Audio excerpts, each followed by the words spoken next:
জনগণের রাজনীতি নাকি রাজনীতির জনগণ, রাজনীতির আয়নায় কতটা প্রতিফলন জনগণের, তাদের অবস্থান কোথায়, সেই হিসেবটি বুঝতে যমুনা টেলিভিশনের রাজনীতি এই আয়োজনে পুরো সময় আপনাদের সাথে আছি আমি রোকসানা আঞ্জুমান নিকোল।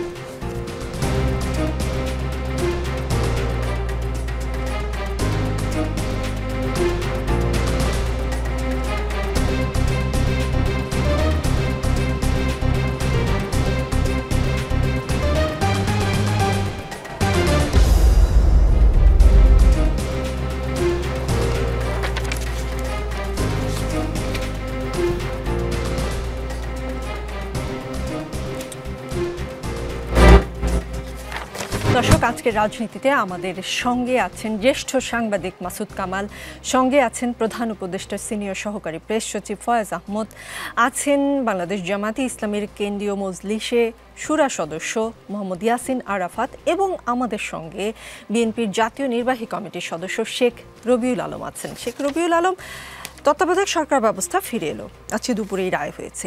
এই নির্বাচনের পরের নির্বাচন থেকে তত্ত্বাবধায়ক ব্যবস্থা হবে। ধরেন এই নির্বাচনে আপনারা জিতলেন, সেই সম্ভাবনা বা আশঙ্কা যেটাই বলেন সেটাই বেশি। তো 5 বছর পরে আপনাদের ক্ষমতার সাধের চেয়ার আর ছাড়তে ধরেন মন চাইল না, তখন আপনারা আসলে কি করবেন? আপনাদের সামনে কয়েকটি অপশন আমরা ভেবেছি, আপনারা কোনটা করবেন বলবেন দয়া করে। অপশন এ, বিচারপতিদের অবসরের বয়সসীমা বাড়াবেন। অপশন বি, কয়ের প্রয়োজন হবে না, কারণ বিচারপতি নিয়োগে নিজেদের হাতে রাখতেই আগেই নোট অফ ডিসেন্ট আপনারা দিয়েই রেখেছেন। অপশন সি, আওয়ামী লীগের মতো আবারও তত্ত্বাবধায়ক ব্যবস্থা বিলুপ্ত করার উপায় খুঁজে বের করবেন। কোনটা করবেন? ধন্যবাদ আপনাকে।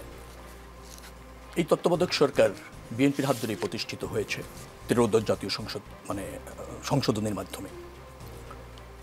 আবার এই তত্ত্বাবধায়ক সরকার প্রতিষ্ঠার জন্য বিএনপি 17 বছর ধরে আন্দোলন করেছে। আওয়ামী লীগ 15দশ সংশোধনীতে সেটা বাতিল করেছিল। ইভেন আজকে যে তত্ত্বাবধায়ক সরকার ফিরে এসেছে, সেই তত্ত্বাবধায়ক সরকার ফিরে আসার পিছনে বিএনপির মহাসচিব আপিল পর্যন্ত করেছেন।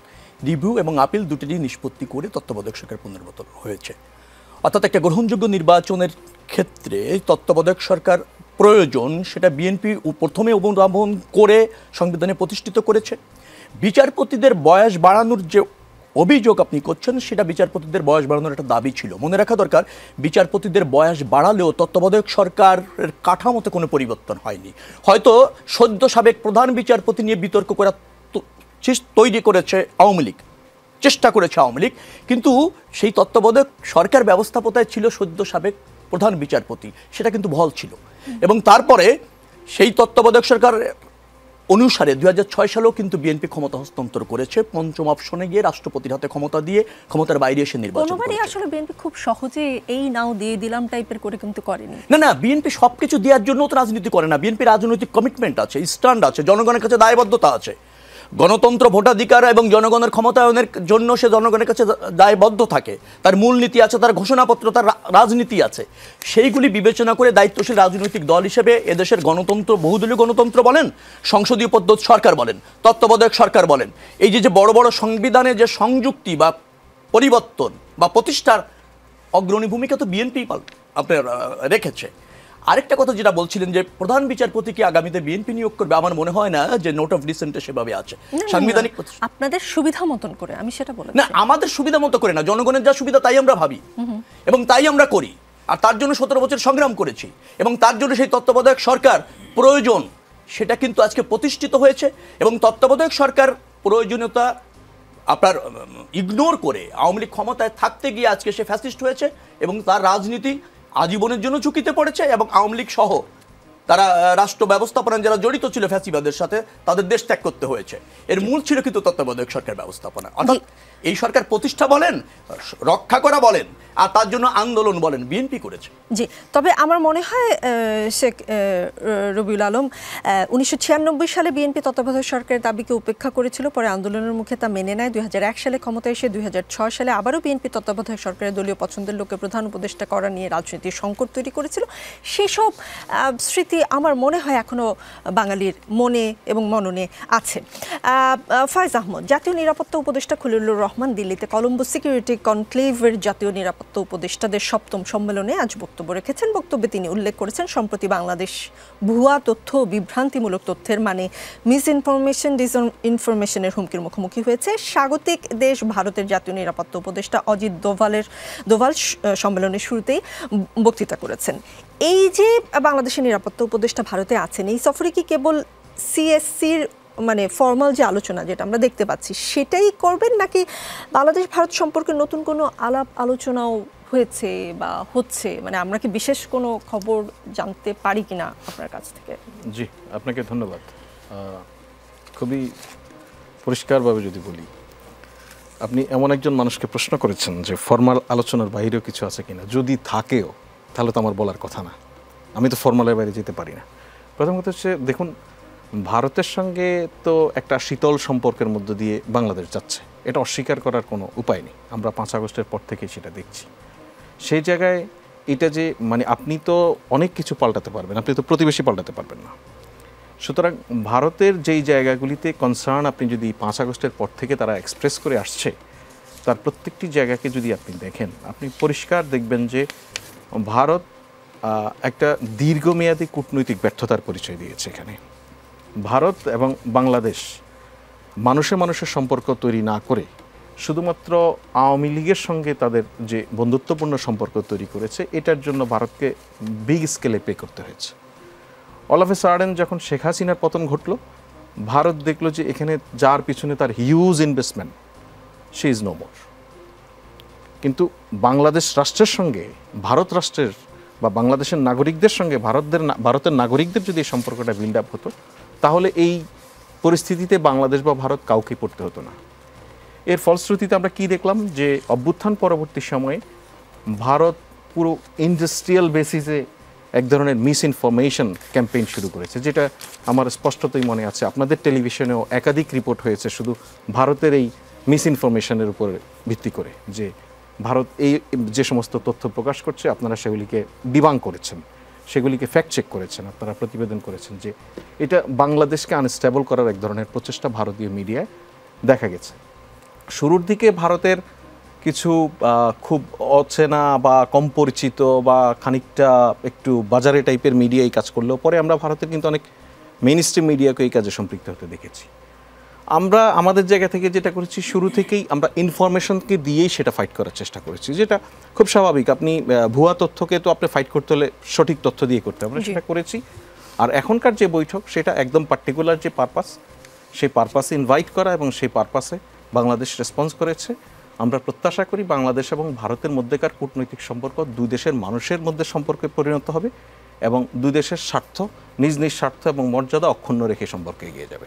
জি, মোহাম্মদ ইয়াসিন আরাফাত, যুগপৎ আন্দোলনে থাকা জামায়াতে ইসলামী সহ 8টি দল আসন সমঝোতা করে নির্বাচনে অংশ নেওয়ার প্রস্তুতি নিচ্ছে। গণমাধ্যমের খবরে বলা হয়েছে, এবার জামায়াতের প্রার্থী মনোনয়নে চমক থাকছে। নারী, অমুসলিম ও উপজাতিদের মধ্য থেকেও প্রার্থী মনোনয়ন দিতে যাচ্ছেন আপনারা। অন্যান্য দলগুলোর জন্য জামায়াত আসলে কত আসন ছাড়ছে সেটা জানতে চাই। আপনাদের সাথে অনেক ইসলামী দল আছে যারা নারী নেতৃত্বে বিশ্বাস করেন না, তাদের সাথে আসলে কিভাবে সমন্বয় করছেন সেটাও বুঝতে চাই।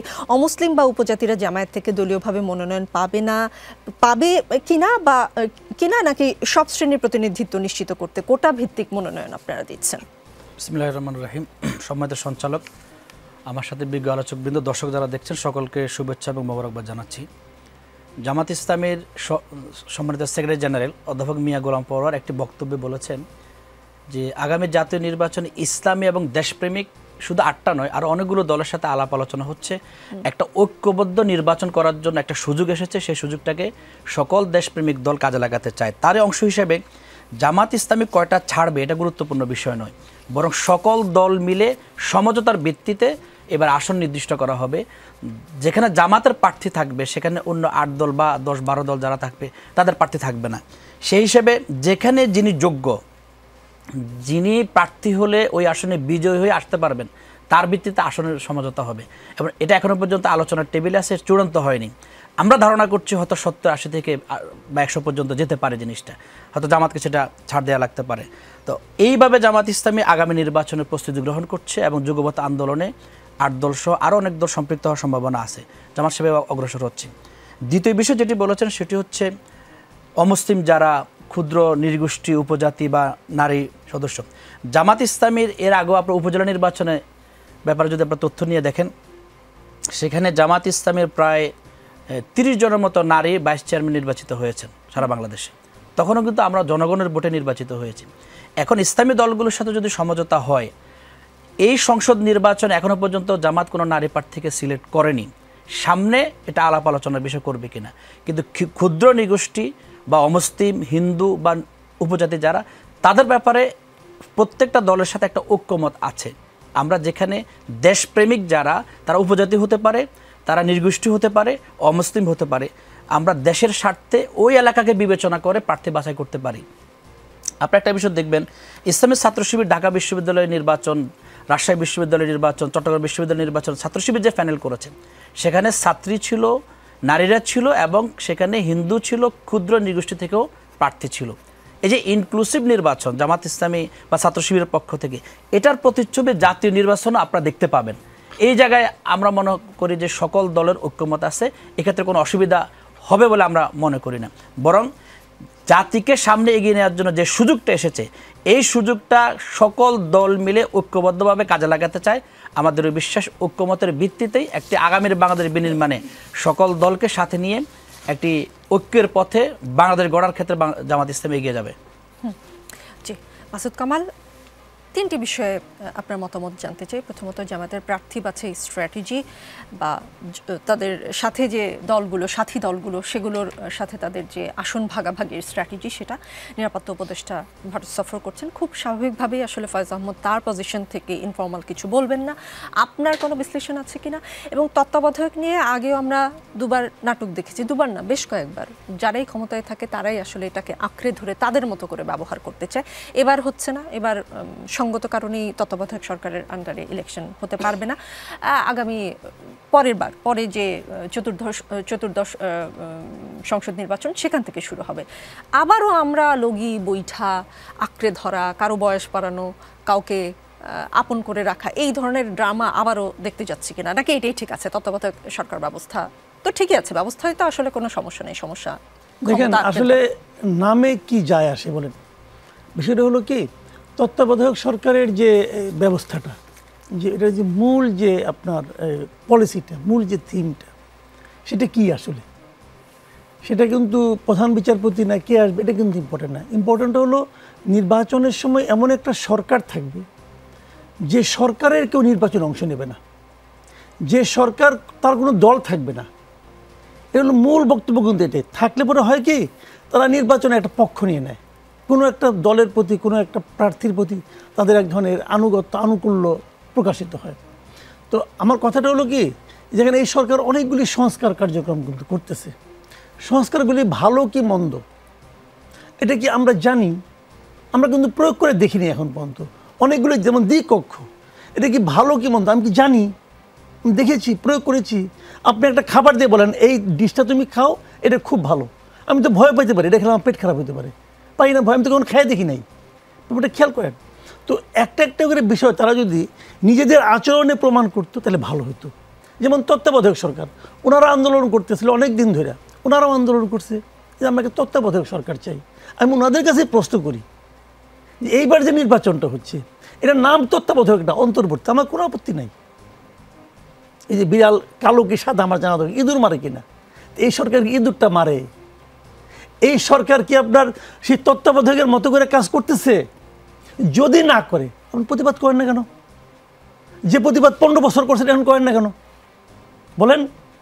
রাজনীতি করতে আসছেন রে ভাই, আগে আপনি কি বলছেন, এখন আপনি কি বলতেছেন? আপনি তত্ত্বাবধায়ক সরকারে কেউ নির্বাচনে অংশ নিতে পারবেন, এই তত্ত্বাবধায়কের এই সরকারের লোকজন নির্বাচনে অংশ নিচ্ছে না।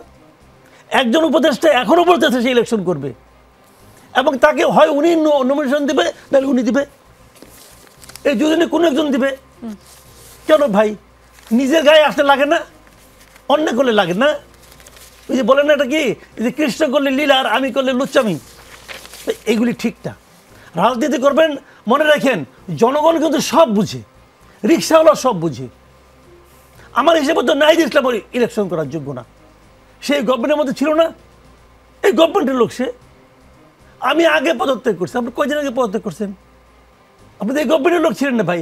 এখনও চাইলে আপনি যে কোনো সময় গভর্নমেন্টের যে কোনো লিডারের সঙ্গে আলাপ করতে পারেন। এখনও ডক্টর ইউনূসের মন খারাপ হলে নাহিদ ইসলামকে ডাকে, কই আমার তো ডাকে না, জামাতকেও ডাকে না, বিএনপি তো অ্যাপ্লিকেশন করতে করতে কাগজের পর কাগজ পড়ে ফেলায়, ডাকে না তো, নাহিদ ইসলামকে ডাকে। তো সরকারের লোক কারা? তো এটা তো কিছু বলে না তারা।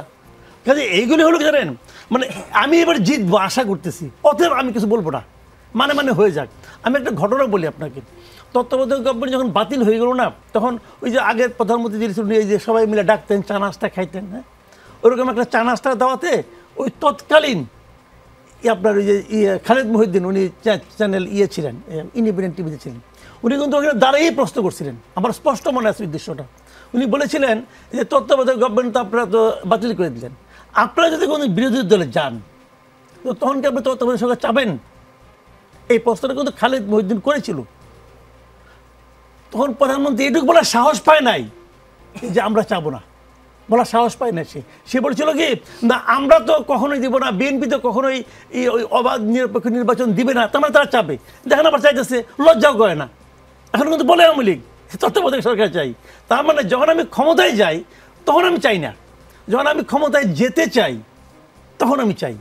তো এই যে হিপোক্রেসিটা রে ভাই, আমাদের দেশের মানুষ এগুলো দেখতে দেখতে শুনতে শুনতে চোখ কান পয়সা গেছে, একদম পয়সা গেছে। জি, পলিটিক্যাল লিডার এই প্রশ্নগুলো জবাব দিবে না। জি, আরও দুটো বিষয় ছিল, ওটা যদি পরে সময় পান নিশ্চয়ই অ্যাড্রেস করবেন। ফয়েজ আহমদ, মাসুদ কামালের কথা থেকে একটা প্রশ্ন করতে চাই। ফেব্রুয়ারিতে অনুষ্ঠিতব্য জাতীয় নির্বাচনের আগে ঢাকার 274টি ধর্মীয় ও সামাজিক প্রতিষ্ঠানে বিশেষ উন্নয়ন বরাদ্দ দিয়েছে স্থানীয় সরকার মন্ত্রণালয়। এর মধ্যে একটি বাদে 237টি প্রতিষ্ঠানে পড়েছে ঢাকার মাত্র 3টি সংসদীয় আসন এলাকায়। সেগুলো হচ্ছে ঢাকা 9, ঢাকা 10, ঢাকা 11 এলাকায়। ঢাকা 10-এ স্থানীয় সরকার উপদেষ্টা আসিফ মাহমুদ সজীব ভুঁইয়া নিজেই, ঢাকা 9-এ এনসিপির শীর্ষ নেতা তাসলিম জারা এবং এনসিপির আহ্বায়ক নাহিদ ইসলাম প্রার্থী হচ্ছেন ঢাকা 11 আসনে।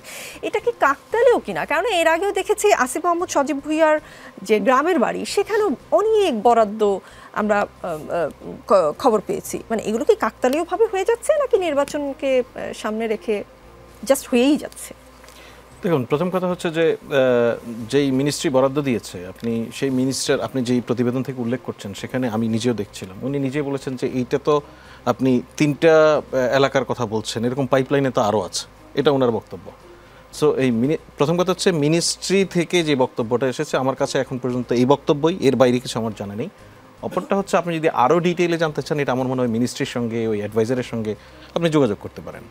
এখন ওনারা ওই জায়গায় ইলেকশন করবে, এটা আমি অন্তত মনে করি না শুধুমাত্র ক্ষমতায় থাকা অবস্থায় বরাদ্দ দিয়েই নির্বাচনে জেতা যায়।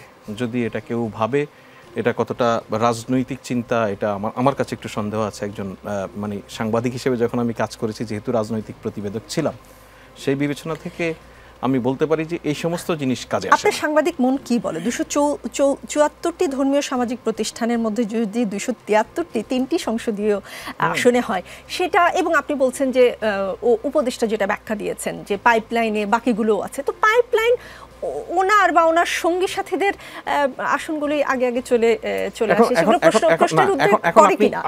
আমি আপনাকে বলি, আপনার কাছে এই প্রশ্নের উদ্রেক করছে কিনা, যখন আপনি এই পার্টিকুলারলি 3টা নিয়েই একটা প্রতিবেদন দেখছেন, সে সময় আপনি কি এই খবর নিয়েছেন যে আরো হয়েছে কিনা? নিশ্চয়ই নেননি। আমি নিশ্চিত করে বলতে পারি আপনি খবর নেন আগামীকালকে। আসিফ মাহমুদ সজীব ভুঁইয়ার এলাকায় যখন বরাদ্দ হয়েছে, তখন এর সাথে যেসব বরাদ্দ হয়েছে সকলগুলোর খোঁজে নেওয়া হয়েছে। সবচেয়ে পিছিয়ে পড়া এলাকাগুলোর মধ্যে সাতক্ষীরা ছিল, কিন্তু সাতক্ষীরায় সেই অনুযায়ী বরাদ্দ ছিল না। আমার এখন এই মুহূর্তে যতটুকু মনে হচ্ছে, আমি এখন আপনাকে যেটা বলছি যে আপনি আজকে যে 3টার কথা নিয়ে বলছেন, এটা পার্টিকুলারলি নিউজের অ্যাঙ্গেল হিসেবে ব্যক্তি এখানে নির্বাচন করবে সেই জায়গা থেকে একটা ম্যাচ করে বলে একটা প্রতিবেদন আমি মনে করি। এর বাহিরে আপনি বিস্তারিত যদি খবর নেন, আপনি রোববার দিন অফিস খোলা থাকবে, ওই দিন খবর নিতে পারেন যে আরো মিনিস্ট্রি আছে কিনা, সরি আরো অন্যান্য এলাকার এই বরাদ্দ আছে কিনা। আসনের মধ্যে এই 3টি সর্বোচ্চ বরাদ্দ হলো। তো এই 3টি আমি তো বলছি আপনাকে, আমি পরিষ্কার করে বলছি যে এই 3টি, বাকিগুলি পাইনি, এটা আপনি নিশ্চিত। পাইপলাইনে আছে, পাইপলাইনে যদি থাকে তার মানে তো আছে। এখন কথা হচ্ছে যে আমি আপনাকে বলছি যে এখানে অ্যাডভাইজার যে বক্তব্য দিয়েছেন, এর বাইরে তো আমার কিছু জানা নাই পার্টিকুলারলি ওটা নিয়ে। আপনি যে আপনাকে আরেকটু যে সমৃদ্ধ করবে এই আলোচনায়, সেই ইনফরমেশন আমার কাছে না থাকলে তো আমি বক্তব্য দিতে পারি না। আপনার উত্তর পরিষ্কার। শেখ রবিউল আলম, গতকাল এটা রবি ভাইকে জিজ্ঞেস করেন, ওনার নির্বাচনী এলাকা, ওনার কোনো উপকারে আসবে না। উনি তো এখনো নমিনেশন পেয়েছেন কিনা আমি জানি না, আমার শেষ খবর পাওয়া পর্যন্ত উনি নমিনেশন তাড়াতাড়ি পাওয়া যায় না, ওই প্রতীকবদ্ধ চিঠিটাই নমিনেশন, ওটা অনেক পরে। আচ্ছা, জি। ইসির সাথে গতকালের সংলাপে জামাত ইসলামের সেক্রেটারি জেনারেল মিয়া গোলাম পরোয়ার বলেন 1 মাসও হয়নি, 20 দিনও হয়নি, একজন ডিসি সেখানে চলে গিয়েছেন, বদলি হয়েছেন, সেটাও হঠাৎ করে। আবার এই সপ্তাহের মধ্যে অনেককে রদবদল করা হয়েছে। এটার পেছনে মনে হয় যেন কোনো একটা ডিজাইন করে একটা উদ্দেশ্যে এই কাজটা কোনো একটা জায়গা থেকে হচ্ছে। উনি এটা বলার পর যেটা বলেছেন যে লটারির মাধ্যমে মাঠ প্রশাসনে বদলি ও পদায়নের ব্যবস্থা করার প্রস্তাব দিয়েছেন তারা, এবং বলেছেন যে লটারির মাধ্যমে বদলি করা হলে এটা নিয়ে কোনো প্রশ্ন থাকবে না। জামায়াতের এই লটারির মাধ্যমে বদলির বিষয়টা নিয়ে বিএনপি কি ভাবছে? না, এটা খুব বেশি বিতর্ক করার সুযোগ নেই। যদি যোগ্যদেরকে আমরা প্রথমে চিহ্নিত করতে পারি এবং যোগ্যদেরকেই যদি লটারির ভিত্তিতে কে কোন এলাকায় দায়িত্ব পালন করবে সেটা ডিস্ট্রিবিউশন করা যায়, আমার মনে হয় না খুব বেশি সমস্যা হবে। কিন্তু প্রথম কাজটা হচ্ছে যোগ্য, নিরপেক্ষ, এবং ওই এলাকার নির্বাচন ব্যবস্থাপনার অনেক অংশ তার উপর নির্ভর করবে। সে ব্যাপারে তিনি দৃঢ় থেকে একটা গ্রহণযোগ্য নির্বাচন আয়োজন করার সক্ষমতা রাখেন কিনা সেটা বিবেচনা করে যদি আমরা একটা টিম করি, সেখান থেকে 64 জনকে যদি লটারি ভিত্তিতে করা যায়, আমার মনে হয় যে কারো দ্বিমত থাকার কোনো সুযোগ নেই। মনে রাখা দরকার, অন্তর্বর্তীকালীন সরকারটার উপর আমরা আস্থা রাখছি, সেটা গ্রহণযোগ্য নির্বাচন করবে। অতএব তাকে সহযোগিতা করতে হবে, সমালোচনা করা যাবে কিন্তু প্রতিবন্ধকতা করা যাবে না। রাজনৈতিক দলগুলি যেখানে সজাগ থাকতে হবে।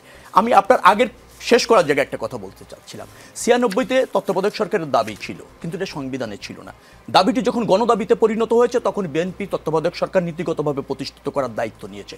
আনফরচুনেটলি তখন জামাত, আওয়ামী লীগ এবং জাতীয় পার্টি সংসদ থেকে পদত্যাগ করেছে, যার ফলে 2/3 মেজরিটির ভিত্তিতে সংবিধানে তত্ত্বাবধায়ক সরকার প্রতিষ্ঠা করার জন্য একটা নির্বাচন আমাদের করতে হয়েছে। আমরা নির্বাচন করেছি, তত্ত্বাবধায়ক সরকার প্রতিষ্ঠিত করেছি প্রথম অধিবেশনেই 6ষ্ঠ সংসদে করে সেই সরকারের কাছে ক্ষমতা হস্তান্তর করে কিন্তু বিএনপি ক্ষমতার বাইরে এসে নির্বাচন করেছে। বাংলাদেশের ইতিহাসে সবচেয়ে বড় বিরোধী দল হচ্ছে 119 আসন নিয়ে, অর্থাৎ গণতন্ত্রের প্রতি এটা আমাদের কমিটমেন্ট। আপনি আরেকটা কথা বলছিলেন দলীয় বিচারপতি হবে কিনা। দলীয় বিচারপতি অতীত হয়নি, আগামী তো হবে না। হ্যাঁ, এটা আপনি নিশ্চিত থাকেন, কারণ আমাদের বিচার বিভাগের যে স্বাধীনতা যেভাবে আমরা সংস্কার করছি, জুলাই সনদেও যে সংস্কারটা হচ্ছে তাতেও তত্ত্বাবধায়ক সরকারের যে কাঠামো আছে, অর্থাৎ আদালতের রায়ে যে প্রক্রিয়ায় ফিরে আসছে, তার মধ্যেও কিছু পরিবর্তন হতে পারে আগামীতে এবং সংসদে, সবকিছু মিলিয়ে। যার ফলে আমরা এগুলি ইতিবাচকভাবে দেখছি। বাংলাদেশের রাজনীতিতে ভুল ত্রুটি আছে, ব্যর্থতাও আছে, অস্বীকার করা যাবে না, কিন্তু সব মিলিয়ে আমরা একটা ইতিবাচক দিকে এগোচ্ছি। সে জায়গায় সবাই আস্থা থাকা দরকার। মাসুদ কামাল ভাইয়ের একটা কথা বলে শেষ করব। এই সরকারটি উনি তত্ত্বাবধায়ক সরকার মতো দেখছেন না, আমি ওনার সাথে একমত, তত্ত্বাবধায়ক সরকারের মতো না। কিন্তু মনে রাখতে হবে এটা একটা বিশেষ পরিস্থিতির সরকার।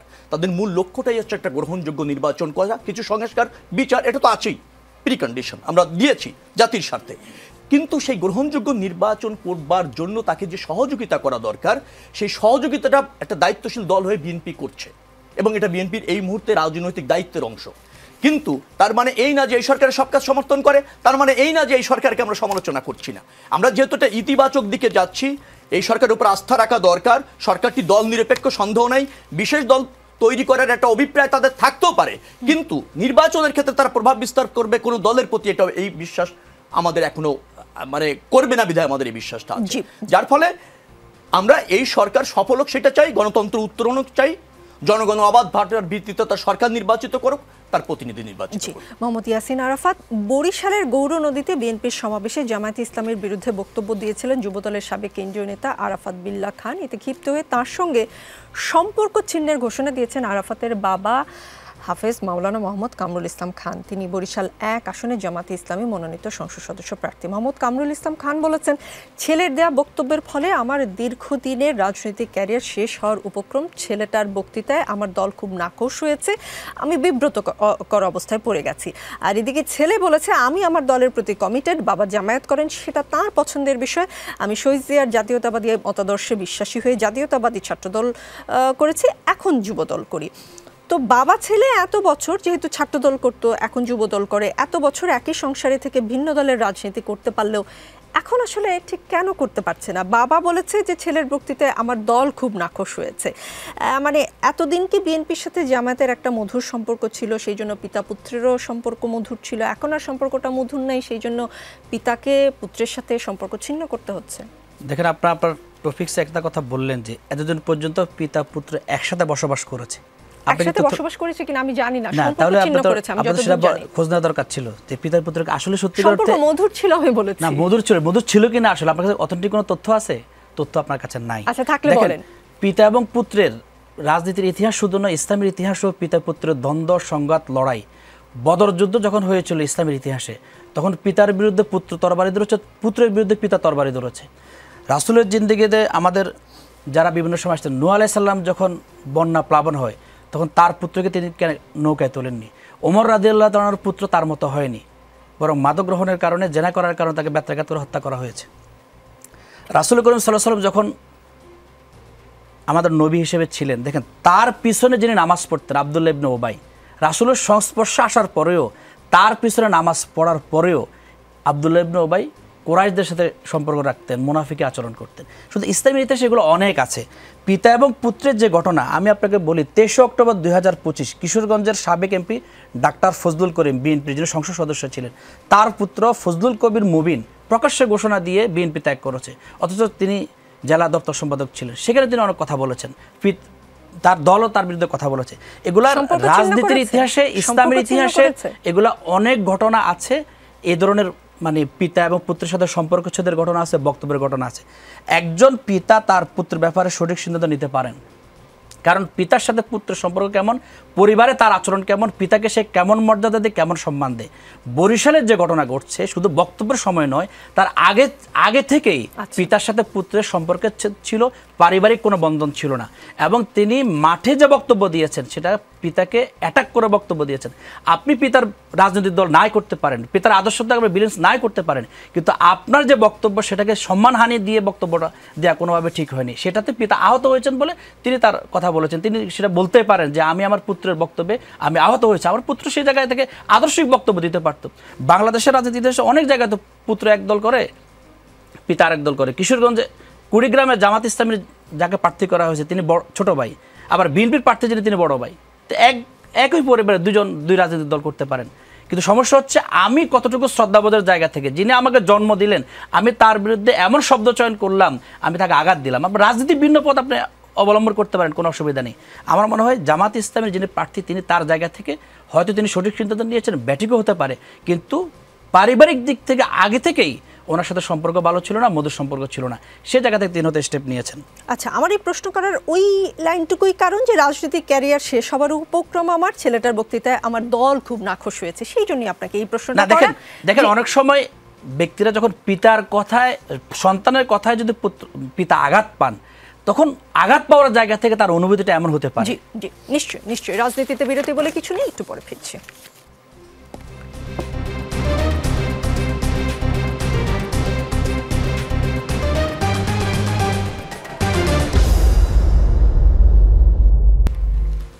দর্শক দেখছেন রাজনীতি, আমাদের সঙ্গে মাসুদ কামাল আছেন। মাসুদ কামাল, আপনি বলেছেন যে সরকার 30 মাসেরও না সে সরকার কেন 30 বছরের চুক্তি করলো।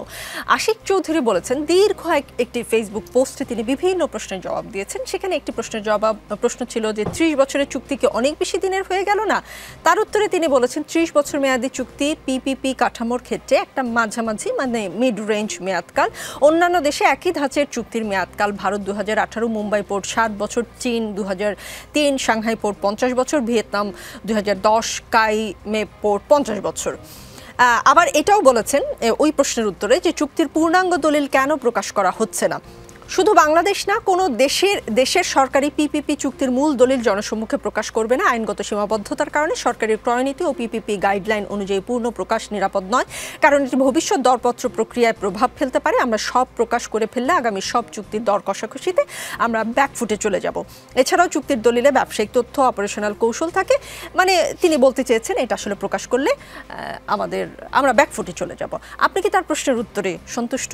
না, কেন? একদম না। শুনেন, আপনি রাস্তায় একজন লোকরে হাতে নাতে চোর, হাতে নাতে ধরা পড়ছে, তারা নিয়ে আসেন, সে 20টা যুক্তি দিব যে কেন ও চুরি করছে, দিয়ে দেবো যুক্তি, কোনো সমস্যা নাই। বাট আমি বুঝি মোটা দাগে যে উনি আমার দেশের একটা সম্পদ দিচ্ছেন এবং উনি কোনোভাবেই এই জনগণ কর্তৃক জনগণ তাকে এখতিয়ারটা দেয় নাই। উনি একটা অন্তর্বর্তীকালে, আমি একটা উদাহরণ দিয়ে বলি ভাই, আপনার ঘরটা এলোমেলো হয়ে গেছে, আপনি একটা কোম্পানিকে দায়িত্ব দিলেন, ইন্টারন্যাশনাল কোম্পানি মনে করেন, বলেন যে ভাই আমার ঘরটা একটু গুছিয়ে দেন। উনি এসে নিয়ে এগুলো আপনার খাট সুবিধার না, এটা আমি লিজ দিয়ে দিলাম না, আবার ওই চৌকি ভালো লাগছে না, ওটা লিজ দিয়ে দিলাম, তাহলে ওই দেওয়া হয়েছে, তাহলে দেওয়া হয়েছে ঘরটাকে গুছিয়ে দেওয়া রে ভাই। এদের দায়িত্ব হলো একটা গণতান্ত্রিক সরকারের কাছে, এটা অন্তঃশক্ত এই সরকারটা কি, এটা অন্তর্বর্তীকালীন সরকার। What is the meaning of অন্তর্বর্তী? যে একটা রেগুলার গভর্নমেন্ট আসবে, আসা পর্যন্ত তারা মাঝের সময়টা তারা মেনটেন করবে এবং তাদের কাছে হস্তান্তর করবে। যখন হস্তান্তর করবে তখন যদি একটা রেগুলার গভর্নমেন্ট জিজ্ঞাসা করে যে আপনাকে তো যা দিয়েছিলাম আপনি তো তা করেন নাই, আপনি তো এই আকামগুলি করছেন, এটা কী কারণে করছেন, এটা কি আপনি করতে বলছিলাম, আপনি করলেন কেন, আপনার এটা কে করতে বলছে, কে আপনার কাছে অ্যাপ্লিকেশন করছে এই দেশের, এই জাতির কোন পাবলিকটা আপনাকে বলছে ভাই প্লিজ এই বন্ধগুলি তাড়াতাড়ি লিস্ট দেন, কে বলছে, সে বলুক। জি, তার মনে হয়েছে আপনি মন তো অর্ধেক ইংল্যান্ডে অর্ধেক বাংলাদেশে। এই প্রশ্ন এইরকম একটা প্রশ্নের উত্তর তিনি দিয়েছেন, সবকিছু এত তাড়াতাড়ি হচ্ছে কেন? তো সেটার উত্তরে তিনি বলেছেন, আশ্চর্য, সারা জীবন শুনলাম সরকারি অফিস ঢিলা, ডেভেলপমেন্ট প্রজেক্টে সময় মতো করতে পারলে আমাদের দেশটা কি কোথায় চলে যেত। এখন যখন সরকারের কিছু অন্তপ্রাণ অফিসার লেজার ফোকাস নিয়ে দিনরাত খেটে একটা বড় কাজ এগিয়ে নিয়ে গেল, তখন তো সবার বলা উচিত দে মেড আস ফ্লাই, কারোর সাথে মিল খুঁজবেন না, এটা কাকতাল। ভাই এটা যে কাজ না অকাজ, এটা আমি কেমন করে বুঝুম? এই প্রশ্নটা আমি করতে পারবো না ভাই। এটাও তো মাথায় রাখবেন, সে একটা দায়িত্ব নিয়ে কাজ করতেছে, আমি এই দেশের মানুষ দেখতেছি, তার চেয়ে এই দেশের জন্য আমার প্রশ্ন গুরুত্ব বেশি। আপনাকে উত্তর দিতে হবে কেন আপনি এটা করছেন। আপনি যে ঠিক আছে আপনি বলবেন পাবলিকলি আপনি ওপেন করবেন না, তো আপনি কালকে সংসদে করতো না, সংসদের কাছে করতো না, সংসদীয় স্থায়ী কমিটির কাছে এটা ব্যাখ্যা দিতে হতো না, হতো কিনা বলেন? হতো তো। যে সংসদ যদি ব্যাখ্যা একদম ব্যাখ্যা দেবেন, আপনি কার কাছে ব্যাখ্যা করছেন বলেন না রে ভাই। আপনি যেটা দিচ্ছেন আপনি কোন প্রক্রিয়া দিচ্ছেন, প্রকিউরমেন্টের একটা ল আছে বাংলাদেশে, আপনি কাকে দিবেন, আপনি ইন্টারন্যাশনাল একটা কোম্পানিকে দিবেন, আপনি কোনো টেন্ডার করছেন, কোনো কম্পিটিশন হয়েছে, আপনার সঙ্গে তার খাতিরের ভিত্তিটা কি, আপনি এটা বলেন আমারে, খাতিরের ভিত্তিটা কি, সেই ভিত্তিটা আমি জানতে চাচ্ছি।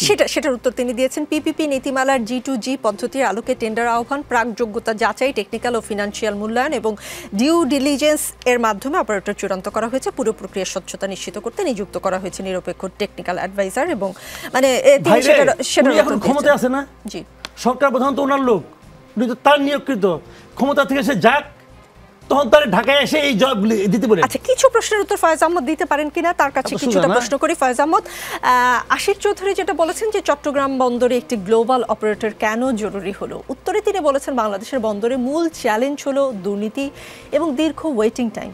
আমাদের প্রতিযোগী দেশগুলো যেমন ভিয়েতনাম বৈশ্বিক অপারেটর দ্বারা প্রযুক্তি নির্ভর বন্দর ব্যবস্থাপনা চালু করে, তাদের কাইমেপ বন্দরকে বিশ্ব র্যাঙ্কিংয়ে 7ম অবস্থানে নিয়ে গেছে। আমাদের চট্টগ্রাম বন্দরের অবস্থান 405টি বন্দরের মধ্যে 334তম স্থানে। তার মানে হচ্ছে একটি বন্দর, দুর্নীতিমুক্ত বন্দর পাবার আশায় তিনি এটি করেছেন, বা দীর্ঘ ওয়েটিং টাইম কমানোর জন্য তিনি এটি করেছেন তিনি বলেছেন। আচ্ছা, দুর্নীতি তো আমাদের ভূমি অফিসে আছে, কর অফিসে আছে, পুলিশে আছে, স্বাস্থ্য খাতে আছে, সচিবালয়ে আছে, পুরো দেশটা লিজ দিয়ে দিলে হয় কিনা এরকম প্রশ্ন কেউ কেউ করেছেন। অন্তত সচিবালয়টা লিজ দেওয়া যায় কিনা, দুর্নীতি তো সেখানে অনেক বেশি। প্রশ্নের জবাব দিই। হ্যাঁ, সাইমন রিং নামে একজন সাংবাদিক, বিখ্যাত সাংবাদিক, আপনার পরিচিত হবার কথা। আমার পরিচিত মানে তিনি আমাকে যমুনা টেলিভিশনে রিক্রুট করেছেন। জি বলুন। তাকে কেন লাগলো আপনার? সাইমন রিংকে কেন বাংলাদেশে আপনি হায়ার করে নিয়ে আসলেন? আপনাকে কেন শিখাতে হলো তাকে এসে? আপনি কি যমুনা টিভি সাইমন রিংয়ের হাতে তুলে দিয়েছিলেন? তুলে দেয়া দিচ্ছেন বন্দর মানে কি? এই যে পোর্টে যেই বিনিয়োগটা আসছে, ইউরোপের সর্ববৃহৎ বিনিয়োগ এখানে আসছে, কোথায় বিনিয়োগটা করছে? একদম খালি দুদু মরুভূমি, সেখানে কিচ্ছু নেই, কোনো ইনফ্রাস্ট্রাকচার নেই সেই জায়গাটায়। সেখানে একটা সিস্টেম ডেভেলপ হবে, সেই সিস্টেমটা কীভাবে অপারেট করবে। আপনি যে প্রশ্নের আশিক চৌধুরীর জবাব দিচ্ছিলেন, একটা প্রশ্নের শেষ দিকে আর আপনি জাননি হয়তো দীর্ঘ বলে, সেখানে পরিষ্কার করা হয়েছে এখান থেকে কিভাবে বাংলাদেশ বেনিফিটেড হবে। এই যে প্রশ্নগুলি, এর জবাব আপনি যেটা বলছেন, ভাই যেটা বলছিলেন, সংসদ কোথায় দিয়েছেন? এটা বিশাল প্রেস কনফারেন্স হয়েছে, ডজন ডজন সাংবাদিক সেখানে খুঁটিনাটি সব কিছু ধরে ধরে প্রশ্ন করেছে, উত্তর দিয়েছেন। আপনি ভাই এক্সাম্পল দিয়েছে, চোর রাস্তা থেকে ধরে নিয়ে আসলেন। ধরুন আপনার একজন, আমি ভাইয়ের এক্সাম্পলই থাকি, একজনকে চোর মনে হলো, আপনি তাকে চোর মনে করে ধরে নিয়ে আসলেন, তারপরে তার ব্যাখ্যার আপনি শুনলেন না।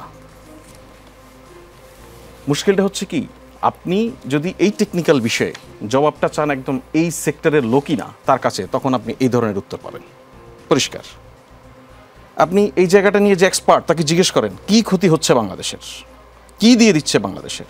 একটা বিদেশি প্রতিষ্ঠান এসে এখানে অপারেট করবে, তারা ইন্ডিয়াতে 5টা পোর্ট অপারেট করছে, ইন্ডিয়া বিক্রি হয়ে গেছে, ইন্ডিয়া দিয়ে দেওয়া হয়েছে অন্যদের হাতে? এখানে আসলে কেন? আর দুর্নীতির যে কথাটা বলছেন, দুর্নীতি বলতে আমরা শুধুমাত্র যেই মানুষগুলিকে দুর্নীতিবাজ হিসেবে চিহ্নিত করি, সিস্টেমের করাপশন আছে, যে সিস্টেমগুলি ডেভেলপ করা গেলে অটোমেটিক করাপশন বন্ধ হয়ে যেতে পারে। তারা সেই সিস্টেমটা ডেভেলপ করবে, এমন না যে আমি বিদেশি একজন সাদা চামড়ার লোককে এনে বসিয়ে দিচ্ছি, সে সৎ লোক, আমার দেশের আমার গায়ের রং সাদা না বলে আমি অসৎ লোক, তা কিন্তু নয়। আমার সিস্টেমটা ডেভেলপ করবে, এখান থেকে প্রতিনিয়ত বাংলাদেশ টাকা পাবে, এটার অথরিটি হবে আমাদের পোর্ট অথরিটি। সমস্যাটা কোথায়? আর আপনি যদি বলেন আমার ওন ক্যাপাসিটির জায়গা, বলেন ওন ক্যাপাসিটি, প্রশ্ন এত কিছু থাকতে বন্দরই কেন? হ্যাঁ, এত কিছু থাকতে বন্দর কেন? কারণ হচ্ছে যে মুশকিল হচ্ছে এখন স্বাস্থ্য উপদেষ্টা কি আর বন্দর নিয়ে কাজ করবে? যাকে আপনি বন্দর এই সমস্ত কাজে দায়িত্ব দিয়েছেন সে তো এটা নিয়েই কাজ করবে। তো স্বাস্থ্য উপদেষ্টা বন্দরে কেন অসুবিধা কি? হাসপাতাল তো দেখলাম না লিজ দিতে বিদেশিদের। আমি আপনাকে বলছি বন্দরই কেন বলছেন ভাই, বিদেশে কি লিজ দিবেন? আপনার বিদেশে ইন্টারেস্ট তো থাকতে হবে এই বিষয়ে। তার সেই যে বিদেশ কোন দেশ হসপিটাল লিজ নিয়ে আসছে, সারা পৃথিবীতে সবগুলি পোর্ট লিজ নিয়ে, লিজ নয়, এই বিদেশি অপারেটর দিয়ে পরিচালিত হচ্ছে, অসুবিধা নেই তো।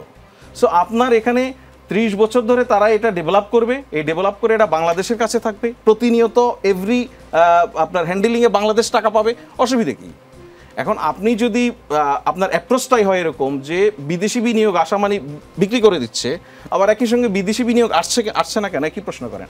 আমি রিকোয়েস্ট করব, যদি সিরিয়াসলি যদি কোনো লোফল থাকে বাংলাদেশ রাষ্ট্রের সাথে সেগুলি বের করা উচিত। সেজন্য আপনাদের অন্তত go through the real expert, যারা এটা নিয়ে এক্সপার্ট, তাদের কাছে যে শুধুমাত্র নির্বাচিত সরকারের জন্য অপেক্ষা করা যেত না। এই যে বন্দর নিয়ে যত কাজ, আমাদের যে পলিটিক্যাল পার্টিগুলি আছে কারোর সঙ্গে কোনো আলাপ আলোচনার বাইরে কিছু হচ্ছে না, সবার সঙ্গে আলাপ আলোচনা হচ্ছে নিয়মিত। এইটা নিয়ে যেই আলাপটা তোলা হলো খুবই অহেতুক আলোচনা।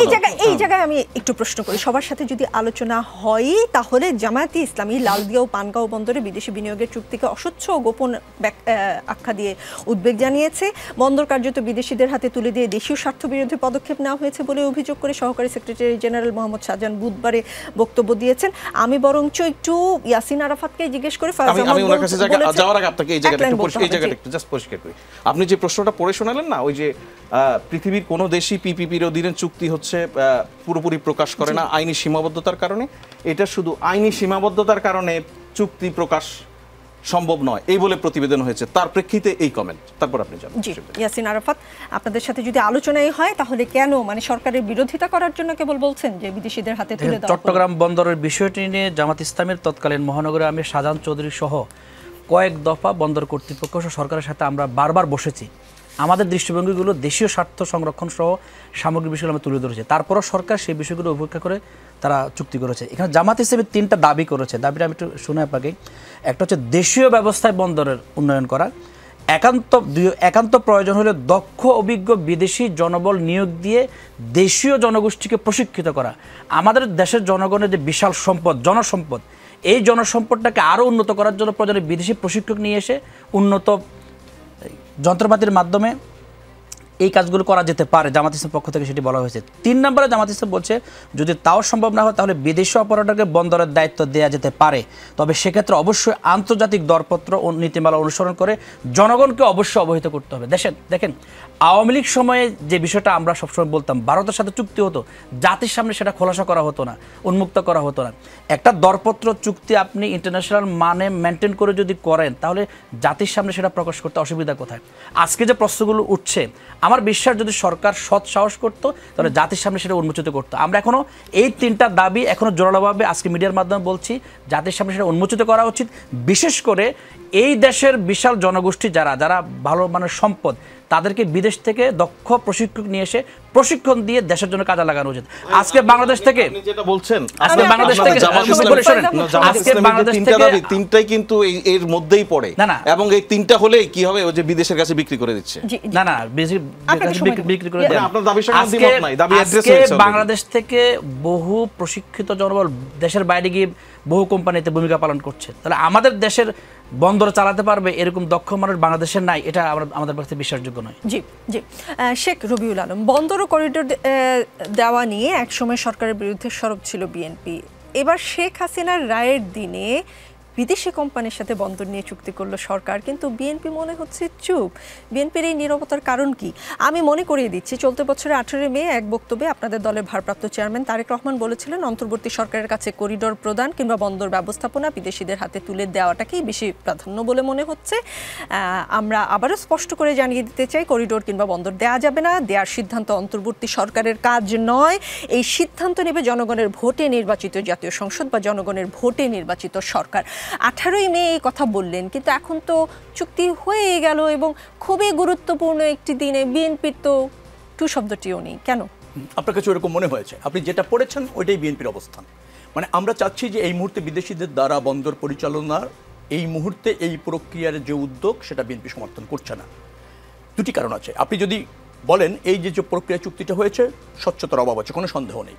অথরাইজেশনের অভাব আছে, কারণ আমরা 3 মাস পরে একটা নির্বাচিত সরকার পাচ্ছি, সংসদ পাচ্ছি। যেহেতু আমাদের এটা জাতীয় স্বার্থ, জাতীয় অর্থনীতি এবং জাতীয় নিরাপত্তার ব্যাপার, আমার মনে হয় সংসদে পর্যাপ্ত আলোচনা করে, এক্সপার্ট নিয়োগ করে, অত্যন্ত যাচাই বাছাই সাপেক্ষে চুক্তিটা করতে পারলে জাতীয় স্বার্থ রক্ষা হতো। যেহেতু আমি বলছি স্বচ্ছতার অভাব আছে, আবার আরেকটা জিনিস আছে, সেটা হচ্ছে যে অর্থনৈতিক সুবিধা প্রাপ্তির যে হিসাব, সে জায়গায় আমাদের স্বল্পতা রয়েছে, ব্যাপক স্বল্পতা রয়েছে। মনে রাখা দরকার, যে চুক্তি গৌরবের সাথে প্রকাশ করা যায় না, সেই চুক্তি আপনার স্বার্থ রক্ষা করেছে এ ব্যাপারে নিশ্চিত হওয়া যায় না। তো যেহেতু সরকার যে প্রক্রিয়ায় করেছে, সেই প্রক্রিয়ার মধ্যেই আমার মনে হয় যে জনগণ স্যাটিসফাইড হতে পারেনি। রাজনৈতিক দল হিসেবে আপনি প্রতিবাদের কথা বলছেন, আমাদের এরকম জোরালো প্রতিবাদ আপনি দেখছেন না। বিএনপি যেহেতু দায়িত্বশীল বড় রাজনৈতিক দল, এই চুক্তির অনেকগুলি বিষয় জানার চেষ্টা করেছে এবং সেই চুক্তিতে জাতীয় স্বার্থ কতটুকু বিঘ্নিত হয়েছে, নিরাপত্তা কতটুকু বিঘ্নিত হয়েছে, কিভাবে লাভবান হওয়া যেত, সেই বিচার বিশ্লেষণ করে প্রতিক্রিয়া জানাবে। যেহেতু আমরা বড় রাজনৈতিক দল, দায়িত্বশীল রাজনৈতিক দল, অতীতে নির্বাচিত হয়ে ক্ষমতায় ছিলাম, চুক্তিগুলির নর্মস আমরা জানি, বিধিবিধানগুলি আমরা বুঝি, আগামীতেও নির্বাচিত হয়ে মানে রাষ্ট্র পরিচালনা করতে চাই। যেহেতু চুক্তিটা হয়েছে, অতএব এর ইনস আউটস যা আছে সেগুলি জেনে বুঝে প্রতিক্রিয়া দিতে চাই। অন্যান্য রাজনৈতিক দলের মতো সরকার করেছে মানে এই প্রতিক্রিয়া, সেটা বিএনপি মনে করছে না। দায়িত্বশীল জায়গা থেকে বিএনপিটা অবজার্ভ করছে এবং সময় মতো প্রতিবাদ জানাবে। আরেকটা সম্ভাবনা বা আশঙ্কার বিষয় মাথায় রেখে আপনাকে প্রশ্নটা করতে চাই। 18ই মে তারেক রহমান যখন বক্তব্য দেন, তখন আসলে নির্বাচনের বিষয়ে সরকারের কাছ থেকে কোনো ক্লিয়ার সিনারিও পায়নি বিএনপি, কিন্তু এখন যখন চুক্তিটা হয়ে গেছে, তখন আসলে নির্বাচন কবে হবে সেটা বিএনপি জানে এবং বিএনপি নির্বাচন তার পছন্দ মতো সময়ে পেয়েছে বলে বন্দর নিয়ে বিএনপি নিশ্চুপ আছে। এরকম কোনো হাইপোথিসিস যদি কেউ দাঁড় করায়, তার মধ্যে কোনো ভুল আছে? একেবারে সম্পূর্ণ ভুল আছে। আমি আবারও বলছি, বিএনপি দায়িত্বশীল রাজনৈতিক দল, বারবার রাষ্ট্র পরিচালনার অভিজ্ঞ রাজনৈতিক দল। সেই চুক্তি যেভাবে সরকার করেছে, সেখানে ব্যত্যয়টা কোথা হয়েছে শুধু কথায় না, সেইগুলি অনুসন্ধান করে প্রতিক্রিয়া দেবে। আর নির্বাচন অন্তর্বর্তীকালীন সরকারের করার বাধ্যবাধকতা রয়েছে। নির্বাচন কিন্তু রাষ্ট্রের ডিমান্ড, জনগণের অধিকার, সেইটার থেকে আপনার লাইনচ্যুত হওয়ার কারো সুযোগ নেই। নির্বাচন হবে, হয়তো ধরেন 1 মাস আগে হয়েছে, আমাদের দাবি ছিল ডিসেম্বরে, অন্তর্বর্তীকালীন সরকার করতে চেয়েছিল 1 জুনে, তারপর এপ্রিলে, তারপর অন্তর্বর্তীকালীন সরকারও মনে করেছে ফেব্রুয়ারিতে নির্বাচন হবে।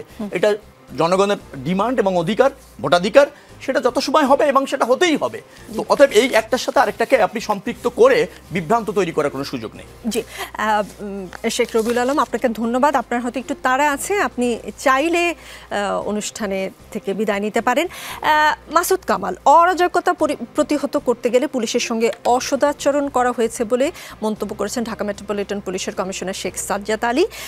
তিনি যেটা বলেছেন, পুলিশ যখন অরাজকতা প্রতিহত করার চেষ্টা করছিল, তখন আমার অফিসারদের সঙ্গে যে ধরনের ব্যবহার করা হয়েছে তা অত্যন্ত হতাশাজনক। আমার অফিসারদের সঙ্গে খারাপ আচরণ করবেন না, আমরা সংঘাতে জড়াতে চাই না, আমরা সেবা দিতে চাই। আপনারা যেটি করতে যাচ্ছিলেন সেটি করলে সমাজে, ঢাকা এবং পুরো দেশে অরাজক পরিস্থিতি তৈরি হতে পারে। গুলির একটা নির্দেশনা নিয়ে খুব কথা হচ্ছিল, সেটার উত্তর তিনি দিয়েছেন, বলেছেন এটি পুলিশ কমিশনারের নির্দেশনা নয়, এটি দেশের আইন।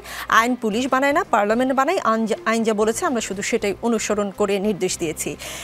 এখন যদি পুলিশের মনোবল ভাঙে, আরেকটা ঘটনা ঘটেছে, পল্লবী থানার সামনে ককটেল বিস্ফোরণে 1 পুলিশ সদস্য আহত হয়েছে, সেটার কথাও তিনি উল্লেখ করেছেন এবং খুব ঝেড়েছেন যে আমার নিরাপত্তারত অফিসারকে যেভাবে ককটেল মেরে আহত করা হয়েছে তা অত্যন্ত উদ্বেগজনক। এতে সদস্যদের মনোবল নষ্ট হয় এবং ক্ষতি সমাজকেই ভোগ করতে হবে। পুলিশের মনোবল ভাঙলে লাভ কার, ক্ষতিকার এই মুহূর্তে?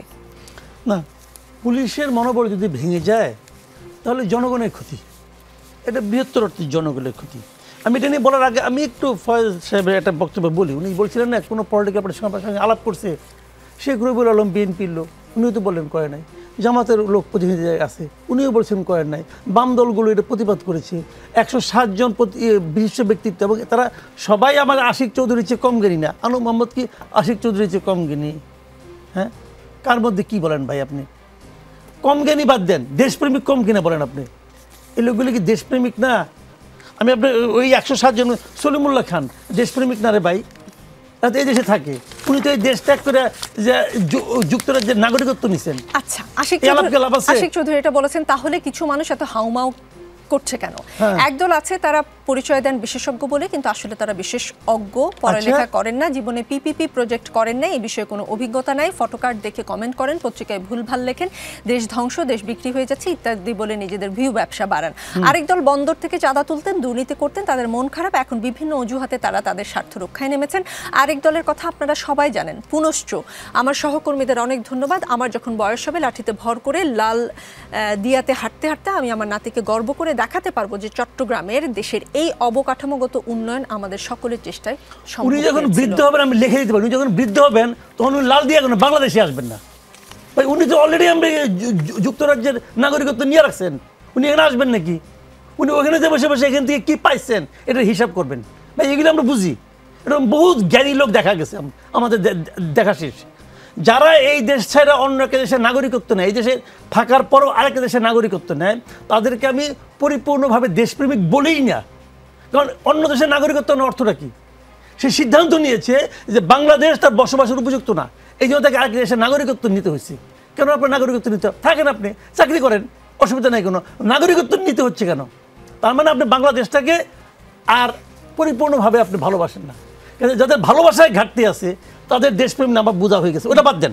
এখন মূল যে পয়েন্ট, পুলিশের যে বক্তব্যটা দেখেন, পুলিশ যদি দুর্বল থাকে এই জাতি দুর্বল থাকবে, সাধারণ নাগরিক, নিরীহ নাগরিক দুর্বল থাকবে। কারণ আমরা কিন্তু যে কোনো সমস্যায় পুলিশের কাছ থেকে প্রতিকারটা আশা করি। এখন পুলিশের যে দুর্বলতাটা, এটা মানে গণ অভ্যুত্থানের সময় তাদের ভূমিকা ভালো ছিল না, যে কারণে তাদের মধ্যে একটা আত্মগ্লানি কাজ করতে পারে, আমি অস্বীকার করবো না। কিন্তু এখন যে ওনার আর্তনাদ যে আমার ভাই গাইলেছেন কেন, বুঝছি তো ঘটনা হলো 32 নম্বর নিয়ে। 32 নম্বরে আপনার ভাই গালি দিয়েছে, আপনার মন খুব খারাপ হয়েছে।